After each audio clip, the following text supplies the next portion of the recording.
শুভেন্দু অধিকারী নানান বাজে কথা বলছেন, নানান রকম খারাপ শব্দ ব্যবহার করছেন, অপপ্রয়োগ করছেন। সেখানে বিজেপি সরকারের কোন এখতিয়ার আছে, কোন অধিকারে বিজেপি সরকার এই ধরনের চিঠি পাঠাচ্ছে? ভাই, পর্যটন বাড়লে পুরীতে পর্যটন কমবে, এটা কে বলেছে? পুরীতে পর্যটন কমবেই ভয়টা পাচ্ছে কেন তারা? তবে আমি যতদূর জানি যে দিলীপ ঘোষের যে রাজনৈতিক চিন্তা চেতনা তা তৃণমূলের সঙ্গে ম্যাচ করে না, এবং সেক্ষেত্রে তৃণমূলের গ্রহণযোগ্যতা কত থাকবে সেটা আমার জানা নেই। মনে হচ্ছে যে পশ্চিমবঙ্গে যেভাবে হিন্দু মুসলিম বিভাজন করার চেষ্টা হচ্ছে, সেইখানে একটু ঘা পড়ে গেল। মুশকিল হচ্ছে পশ্চিমবঙ্গ সরকার যখন কোনো একটা ভালো উদ্যোগ নিয়েছে, সেই উদ্যোগে এরা বাধা দানের চেষ্টা করে যাচ্ছে। প্রকৃত প্রস্তাবে হিন্দু ধর্মের বিরোধী বলেই আমার মনে হচ্ছে। এরা প্রকৃত প্রস্তাবে হিন্দু ধর্মের উপাসক নয়, এরা প্রকৃত প্রস্তাবে ব্যবসার ভিত্তিতে চিন্তা করে, এরা প্রকৃত প্রস্তাবে ধর্মকে নিজের হাতিয়ার করে ভোট রাজনৈতিক যন্ত্র হিসেবে। এর বাইরে মমতা বন্দ্যোপাধ্যায় যেটা করেন সেটা হচ্ছে সর্বধর্ম সমন্বয়। প্রধান একটা রাজনৈতিক উদ্দেশ্যের পরিপ্রেক্ষিতে যখন ধর্মকে ব্যবহার করা হয় আর ধর্মকে যখন প্রকৃত প্রস্তাবে উপাসনা করা হয়, দুইয়ের মধ্যে পার্থক্য থাকে। যখন আমাদের বাড়িতেও 3 বেলা পুজো হয়, আমাদের বাড়িতেও সোম থেকে রবিবার অবধি নানান পুজো অনুষ্ঠিত হয়, ফলে আমাদের হিন্দু ধর্ম এদের শেখাতে হবে না। ধর্ম এদের মূল অস্ত্র। এরা এই বিভাজনের রাজনীতি করে, ধর্মকে বিক্রি করে, জাতপাতকে মাথায় রেখে রাজনীতিটা করে নিশ্চিতভাবে জিতে থাকতে চায়, টিকে থাকতে চায়। এত গণতান্ত্রিক চেতনা সম্পন্ন মানুষ থাকার জন্যই এত খবর এখান থেকে মানুষের কাছে পৌঁছায়, এত বিতর্ক হয়, এত তর্ক হয়। দীঘার মন্দিরের যে উদ্বোধনী অর্থাৎ জগন্নাথ ধামের, সেই উদ্বোধনীতে উড়িষ্যার জগন্নাথ ধাম থেকে সেবায়েত কারা ছিলেন, বা যে নিম কাঠের জগন্নাথ এর মূর্তি তৈরি করা হয়েছে, সেই নিম কাঠ বা কোথার থেকে কিভাবে, সমস্ত বৃত্তান্ত তদন্ত করতে চাইছে এখন বিজেপি সরকার। এবং এই বিষয়ে বিজেপি সরকারের তরফ থেকে একটি চিঠিও গেছে, উড়িষ্যার বিজেপি সরকারের তরফ থেকে স্পেশালি চিঠিটা এসেছে দীঘার জগন্নাথ ধামের মূল প্রশাসকের কাছে। কিভাবে দেখছেন এই চিঠি পাওয়াকে, বা এই যে তদন্তের যে প্রসঙ্গ করা হয়েছে এই বিষয়টিকে? না, এখন হিন্দু ঐক্য নিয়ে যারা ভাবিত, তারা হিন্দুদের মধ্যে এই ধরনের বিভাজন কেন করছেন আমরা জানি না। জগন্নাথ দেব তো সকল হিন্দুদের জন্য, জগন্নাথ মন্দির তো সকল মানুষের জন্য। তা পশ্চিমবঙ্গে যখন একটা জগন্নাথ ধাম হয়েছে, তাহলে মুশকিলটা কোথায় হচ্ছে? কোথাও গিয়ে কি এই আশঙ্কাটা মাথাচাড়া দিয়ে যাচ্ছে যে হিন্দুত্বের তাস তারা খেলার চেষ্টা করছেন, সেই হিন্দুত্বের তাস আসলে পশ্চিমবঙ্গে চলবে না। সেখানে ধর্মের সুড়সুড়ি যেভাবে তারা দিয়ে থাকেন, সেই ধর্মের সুড়সুড়িতে কোনো রকম ধর্মের একটা অদ্ভুত আবরণ তৈরি করে কোনোভাবে গাফিলতি হয়েছে বা কোনো রকম অন্যায় হয়েছে, ধর্ম পশ্চিমবঙ্গ সরকার মানতে পারে না, এরকম কিছু ট্যাগ করে দেওয়ার চেষ্টা, এরকম কিছু একটা ভাবিয়ে তোলার চেষ্টা পশ্চিমবঙ্গের মানুষকে, যে দেখো এরা মূলত অন্যায় করছে, এরা ধর্মকে সঠিক মর্যাদা দিতে পারে না, এই জাতীয় কিছু।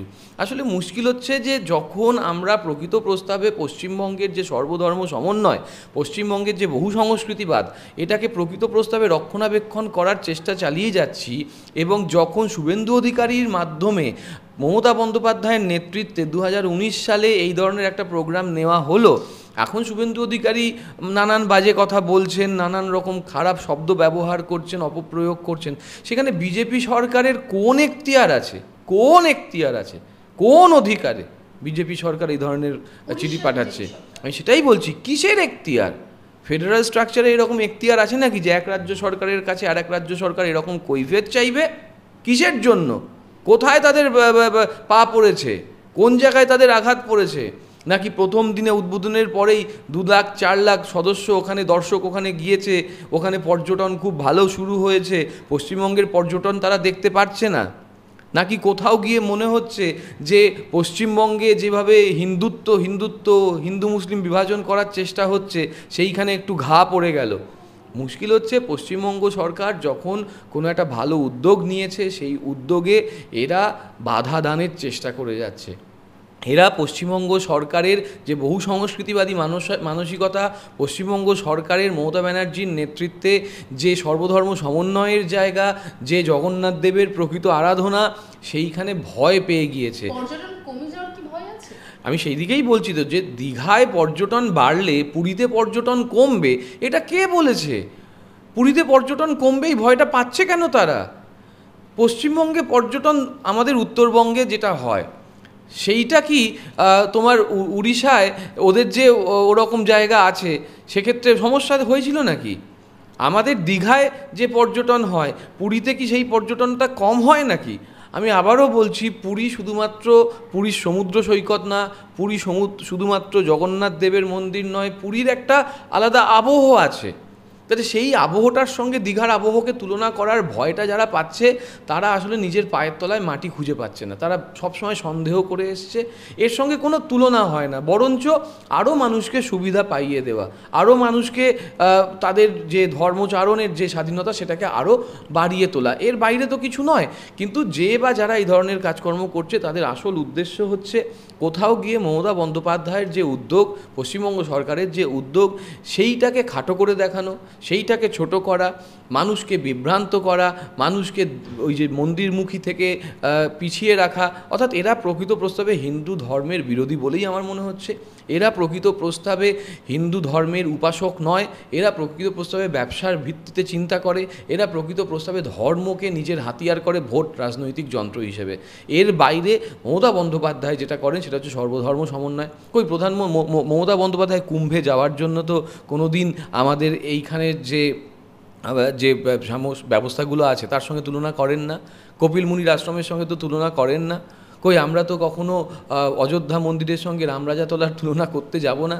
এক একটা এসেন্স আছে, এক একটা গুরুত্ব আছে, প্রত্যেকে তার মতন করে যাক না। একদিকে বিজেপি সরকার অভ্যন্তরীণ তদন্তের কথা বলছে এই জগন্নাথ ধাম নিয়ে, অন্যদিকে জগন্নাথ ধাম উদ্বোধনীতে এই বঙ্গ রাজনীতিরই বিজেপি নেতা উপস্থিত ছিলেন, যাকে নিয়ে এই মুহূর্তে বঙ্গ রাজনীতিতে বিভিন্ন গুঞ্জন শুরু হয়েছে। তিনি নাকি আগামীতে বিজেপি ছেড়ে তৃণমূল কংগ্রেসে যোগদান করবেন, এই ধরনের গুঞ্জনও শোনা যাচ্ছে। তৃণমূল কংগ্রেসে যোগদান করবেন কি করবেন না সেটা মমতা বন্দ্যোপাধ্যায় এবং উচ্চ নেতৃত্ব ঠিক করবে, সেখানে আমার কোনো বলার বক্তব্য নেই। তবে আমি যতদূর জানি যে দিলীপ ঘোষের যে রাজনৈতিক চিন্তা চেতনা তা তৃণমূলের সঙ্গে ম্যাচ করে না, এবং সেক্ষেত্রে তৃণমূলের গ্রহণযোগ্যতা কত থাকবে সেটা আমার জানা নেই। কিন্তু এটুকু জানতে পারি যে গোয়াল ঘরে বড়সড় আগুন লেগেছে, বিচলি খেতে এত বড় আগুন যে ধোঁয়া অনেক দূর চলে যাচ্ছে। কোথাকার কোন সন্ময় ব্যানার্জি যে তোমার টিকিট পেল দিলীপ ঘোষের নামে, সে দিলীপ ঘোষের মাধ্যমে সে দিলীপ ঘোষের বিরুদ্ধে এক গাদা অভিযোগ করলো। এবার সেই এক গাদা অভিযোগে দুর্নীতির অভিযোগও আছে, সেই এক গাদা অভিযোগে ফ্ল্যাটের টাকা নিয়ে দুর্নীতির অভিযোগও আছে, চাকরি নিয়ে দুর্নীতির অভিযোগও আছে। এবার সে যদি দুর্নীতির অভিযোগই করে তাহলে এতদিন চেপেছিল কেন? দীঘায় যাওয়ার পরেই কেন আসলো? এত বড় বাক্যবাগীশ, এত বড় সৎ নেতা, এত বড় মমতা ব্যানার্জির বিরোধী নেতা, দুর্নীতির বিরোধী মানুষের পক্ষের নেতা, তাহলে সেই সন্ময় ব্যানার্জি এতদিন কেন চুপ ছিল? যে সৌমিত্র খাঁর, যার রাতের জীবন আলাদা দিনের জীবন আলাদা বলে নানান সময় আমরা অভিযোগ করেছি, সেই সৌমিত্র খাঁ সম্পর্কেও দিলীপ ঘোষ একই কথা বললেন। যে শুভেন্দু অধিকারী দিলীপ ঘোষের হাত ধরে রাজনীতিতে এলো, যে শুভেন্দু অধিকারীকে দিলীপ ঘোষরাই বড় নেতা বানালো, সেই শুভেন্দু অধিকারী পর্যন্ত বলছে মমতার চাকর বাকর নিয়ে ওখানে ফুর্তি মারাতে গেছে। তাহলে এই যে ভাষা, সরি ফর মাই ল্যাঙ্গুয়েজ, এটা আমার ল্যাঙ্গুয়েজ নয়, এটা শুভেন্দু অধিকারীর ল্যাঙ্গুয়েজ, এই ধরনের বক্তব্য যারা রাখতে পারছে, বোঝা যাচ্ছে যে বিজেপির মধ্যে কোনো রকম বাংলা বিজেপিতে ঐক্য নেই, বিজেপির মধ্যে সৌজন্য নেই, বিজেপির মধ্যে শুধুমাত্র রাজনৈতিক লাভ, রাজনৈতিক লোকসান দেখার জায়গা আছে। বৃহত্তর চিন্তাভাবনায় এরা চিন্তিত নন। আচ্ছা, একদিকে যেমন এই প্রসঙ্গ চলছে দীঘার জগন্নাথ ধাম নিয়ে, ইতিমধ্যে গোয়াতে একটি দুর্ঘটনা ঘটেছে। বলা বাহুল্য যে মহাকুম্ভের চিত্র কোথাও আমরা আবার দেখতে পেলাম গোয়াতে। সেখানে দেবীর মন্দির দর্শন করতে ভিন রাজ্য থেকে সকলে এসে পৌঁছেছিলেন, কিন্তু আজ ভোরে যে ঘটনা ঘটে, পদপিষ্টের ঘটনায় ইতিমধ্যে 7 জন পদপিষ্ট হয়ে নিহত হয়েছেন এবং বাকিরা এখনো পর্যন্ত আহত রয়েছেন, যাদের চিকিৎসা চলছে। বিষয় নিয়ে কি বলবেন যে ধর্মীয় স্থানে এই যে পদপিষ্টের ঘটনা বারবার ঘটছে, মহাকুম্ভের ঘটনা আমাদের প্রত্যেকেই জানা রয়েছে, শুধুমাত্র মহাকুম্ভের স্থানে নয়, মহাকুম্ভে যাবার পথে দিল্লি স্টেশনে বলুন বা বিভিন্ন জায়গায় যে ঘটনা বারবার পুনরাবৃত্তি হচ্ছে, প্রশাসনের তরফ থেকে কেন এই বিষয়গুলোকে ঠিকঠাক নজর দিচ্ছে না? যখন এত বড় একটা কোনো উৎসবের আয়োজন করা হচ্ছে, সঠিক ব্যবস্থার কেন অভাব রয়েছে? ব্যবস্থার অভাব রয়েছে কারণ ইতিবাচক দৃষ্টিভঙ্গির অভাব। আমাদের এখানে কপিল মুনির আশ্রমের আশেপাশে যে অনুষ্ঠানগুলো হয় সেখানে কী ধরনের ব্যবস্থাপনা করা হয় আপনারা সবাই জানেন। 38 কিলোমিটারের একটা লং স্ট্রেচ আছে আছে, তার মধ্যে আবার নৌকা বিহারের ব্যবস্থাপনা আছে, নৌকা করে উল্টো দিকে যেতে হয়, সেক্ষেত্রেও 3.8 কিলোমিটারের কাছাকাছি যে ব্যবস্থাপনা, সেক্ষেত্রেও কিন্তু আমাদের ব্যবস্থাপনা যথাযোগ্য থাকে। দেখুন, একটা রাজনৈতিক উদ্দেশ্যের পরিপ্রেক্ষিতে যখন ধর্মকে ব্যবহার করা হয় আর ধর্মকে যখন প্রকৃত প্রস্তাবে উপাসনা করা হয়, দুইয়ের মধ্যে পার্থক্য থাকে। যখন আপনি প্রকৃত প্রস্তাবে ধর্মকে উপাসনার ক্ষেত্র হিসেবে রাখবেন, তখন কিন্তু আপনার সেই উন্মাদতা, যে উন্মাদনা, সেইটা কিন্তু শৃঙ্খলার মধ্যে দিয়ে আসবে। আর যখন আপনাকে দেখাতে হবে আপনি কত বড় হিন্দু, যখন আপনাকে দেখাতে হবে যে আপনি কত বড় বিজেপি, তখন কিন্তু সেই উন্মাদনাকে আপনি অন্যভাবে ব্যবহার করবেন, যেখানে আপনার শৃঙ্খলার জায়গাটা থাকবে না। এবং এই বিশৃঙ্খলতার ফলেই এই পদপিষ্টের মতন ঘটনা, যেখানে সরকারি আধিকারিক থেকে শুরু করে রাজনৈতিক নেতাকর্মীদের এই উন্মাদনাকে উস্কে দেওয়া এবং রাজনৈতিকভাবে নিজেদেরকে ব্যবহার করা, এগুলো কিন্তু বস্তুতপক্ষে ভারতীয় রাজনৈতিক সংস্কৃতির বিরোধী। ভারতীয় হিন্দু রাজনৈতিক সংস্কৃতি শৃঙ্খলা শেখায়, ভারতীয় হিন্দু রাজনৈতিক সংস্কৃতি সহনশীলতা শেখায়, ভারতীয় হিন্দু রাজনৈতিক সংস্কৃতি মানে সবার সঙ্গে একসঙ্গে থাকা, এই যে ইউনিটি এবং ডাইভার্সিটি, এগুলোকে শেখায়।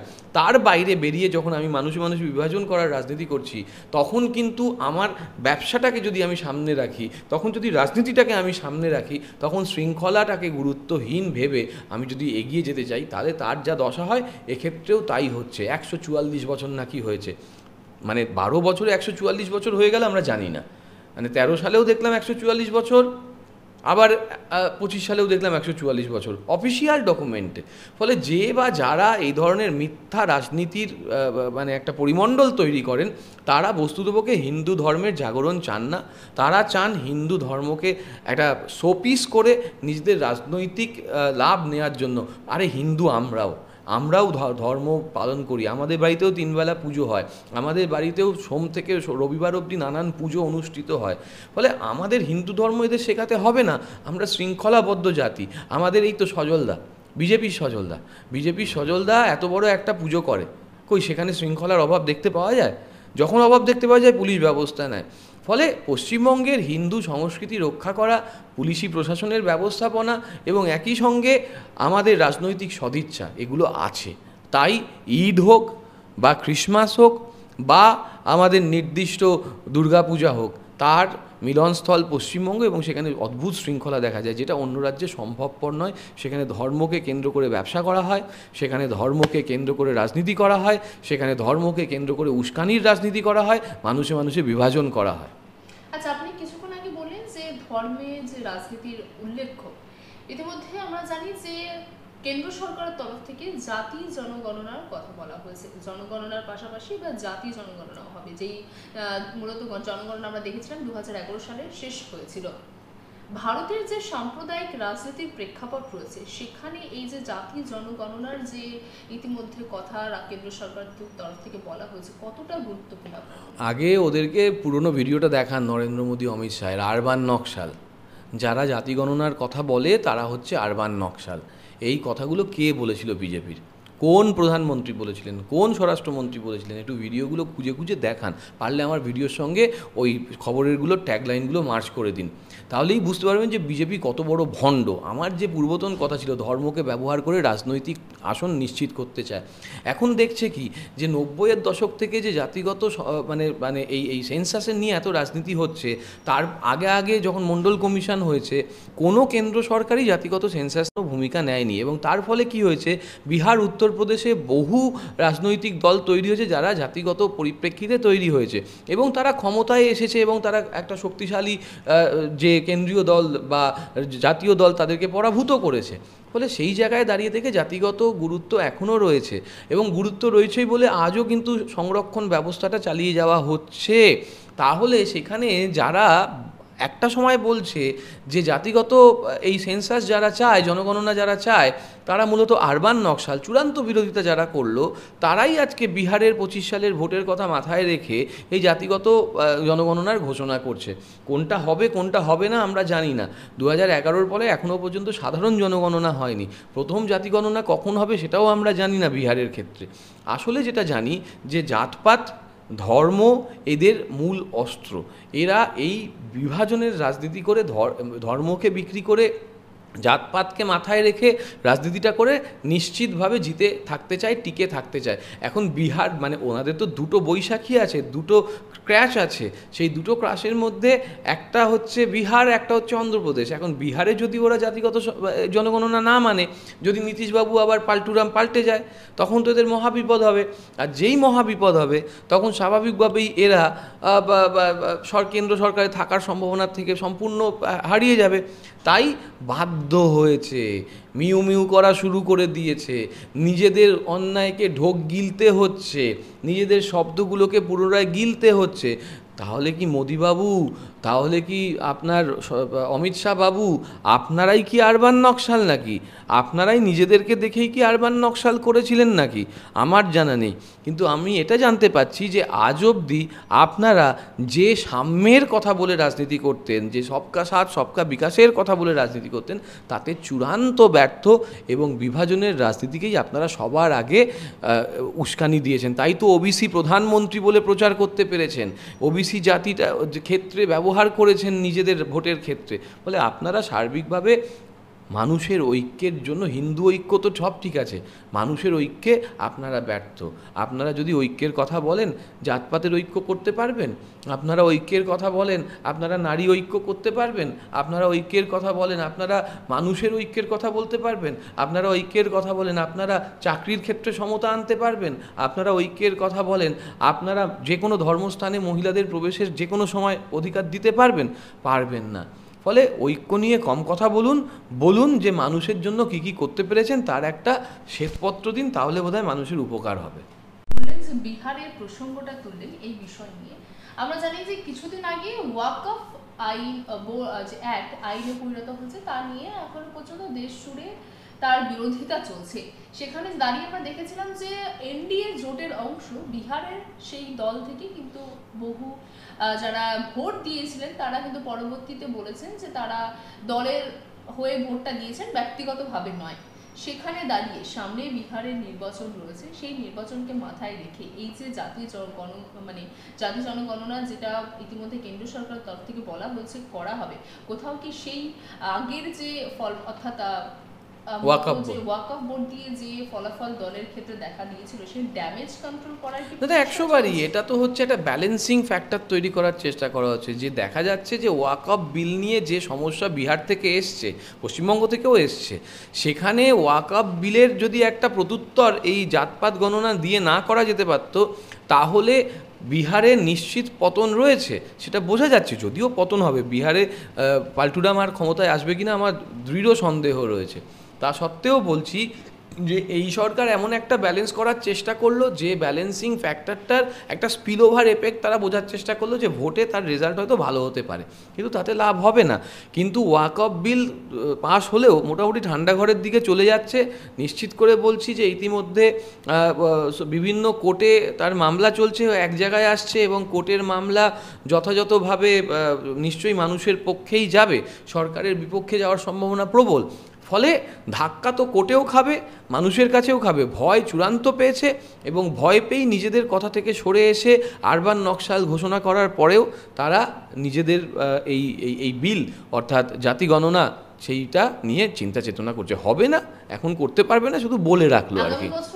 পশ্চিমবঙ্গেও নির্বাচন রয়েছে, কতটা প্রভাব ফেলতে পারে এই জাতি জনগণনা? পশ্চিমবঙ্গে জাতি গণনা হোক, পশ্চিমবঙ্গে নারী গণনা হোক, পশ্চিমবঙ্গে পুরুষ গণনা হোক, পশ্চিমবঙ্গে বিজেপি গণনা হোক, সিপিএম গণনা হোক, কংগ্রেস গণনা হোক, 26 সালে তৃণমূল কংগ্রেস ক্ষমতায় আসছে, লিখে নিন।